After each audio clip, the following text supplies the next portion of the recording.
Gas അടുപ്പ് ഉപയോഗിക്കുന്നവരായിരിക്കും അത് clean ചെയ്തിട്ടില്ലെങ്കിൽ, ശരിയായ രീതിയിൽ ക്ലീൻ ചെയ്തിട്ടില്ലെങ്കിൽ അത് ഈ ഒരു അടുപ്പ് കത്താൻ കുറച്ച് പ്രയാസം ഉണ്ടാവും കേട്ടോ. അപ്പോൾ അത് കത്താൻ എളുപ്പത്തിൽ ക്ലീൻ ചെയ്യാൻ പറ്റിയിട്ടുള്ള ഒരു എളുപ്പ വഴിയാണ്. അപ്പോൾ അതിന് വേണ്ടിയിട്ട് കുറച്ച് മണലാണ് ആവശ്യമായിട്ടുള്ളത്. ഇവിടെ നമ്മുടെ ചുവപ്പ് മണ്ണതിനെ കൊണ്ട് തന്നെ പൂഴി അങ്ങനെ കിട്ടാൻ പ്രയാസമാണ്. അതുകൊണ്ട് തന്നെ ഞാൻ ഈ ഒരു മണ്ണ് വെച്ചിട്ടാണ് അഡ്ജസ്റ്റ് ചെയ്യുന്നത്. നിങ്ങളുടെ വീട്ടിൽ മണലുണ്ടെങ്കിൽ അതെടുക്കുക. എന്നിട്ട് അതൊരു എന്തെങ്കിലും ഒരു തുണിയിലേക്ക് വെച്ചിട്ട് ഒരു കിഴി പോലെ ഒന്ന് കെട്ടണം കേട്ടോ. കെട്ടുമ്പം പ്രത്യേകം ശ്രദ്ധിക്കുക, അത് പുറത്തേക്കൊന്നും ആവുന്ന രീതിയിലേക്ക് കെട്ടരുത് കേട്ടോ. ഇത്തിരി പോലും പുറത്തേക്ക് തൂവിപ്പോവാത്ത രീതിയിലായിട്ട് നന്നായിട്ട് കവർ ചെയ്തിട്ട് അത് കെട്ടുക. ഇതേപോലെ ഒന്ന് കിഴി പോലെ കെട്ടുക കേട്ടോ. അപ്പോൾ ഇതാ നമ്മുടെ വീട്ടിലെ അടുപ്പ് ഇതാണ്. അപ്പോൾ വാർപ്പിൻ്റെ മുകളിലായതിനെ കൊണ്ട് തന്നെ ക്ലീൻ ചെയ്യാനൊക്കെ ബുദ്ധിമുട്ടില്ല. 2-3 മാസമൊക്കെ കൂടുമ്പം ക്ലീൻ ചെയ്യുന്നതുമാണ് കേട്ടോ.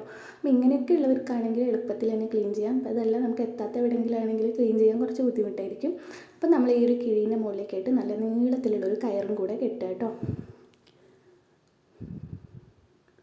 അപ്പോൾ അത് നീളത്തിലുള്ള കയറും കെട്ടിയിട്ടുണ്ട്. ഇനി നമ്മുടെ കിഴി ഈ ഒരു പുകക്കുഴലിൻ്റെ അകത്തേക്കായിട്ട് ഇട്ട് കൊടുക്കുക.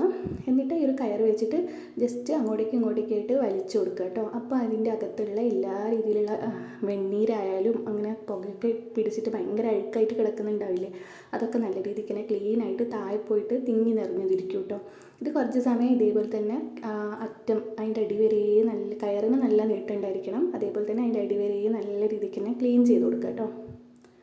അപ്പോൾ അതാ ഞാൻ ഏകദേശം നല്ലോണം ക്ലീൻ ചെയ്തിട്ടുണ്ട്. ഇത് ഇടയ്ക്ക് ക്ലീൻ ചെയ്യുന്നത് അതിനെക്കൊണ്ട് തന്നെ ഒത്തിരി അഴുക്കൊന്നുമില്ല കേട്ടോ. ചിലർ വീട്ടിലുണ്ടാവും ഈ ഒരു കിഴീൻ്റെ കളർ വരെ മാറിപ്പോയിട്ടുണ്ടാവും, ബ്ലാക്ക് കളറായിട്ടുണ്ടാവും കേട്ടോ.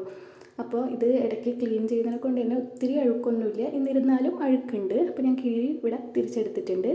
ഇനിയിപ്പോൾ ഇത് താഴെ പോയിട്ട് അതിൻ്റെ ഈ ഒരു വെണ്ണീര് വന്നിട്ടുള്ള സ്ഥലത്തേക്ക് പോവാം കേട്ടോ. അപ്പോൾ അവിടെ വെണ്ണീര് താഴോട്ട് വന്നിട്ടുണ്ട്. വെണ്ണീരും അതേപോലെ തന്നെ അതിൻ്റെ മുകളിലുള്ള അഴുക്കൊക്കെ താഴോട്ടേക്ക് വന്നിട്ടുണ്ട് കേട്ടോ. ഇനി ഇതിൻ്റെ ഉള്ളിൽ നിന്ന് നന്നായിട്ട് വാരി ക്ലീൻ ആക്കി എടുക്കണം. മുഴുവനായിട്ടും വാരണം, ഇല്ലെങ്കിൽ തീ പിന്നെ കത്തത്തില്ല കേട്ടോ.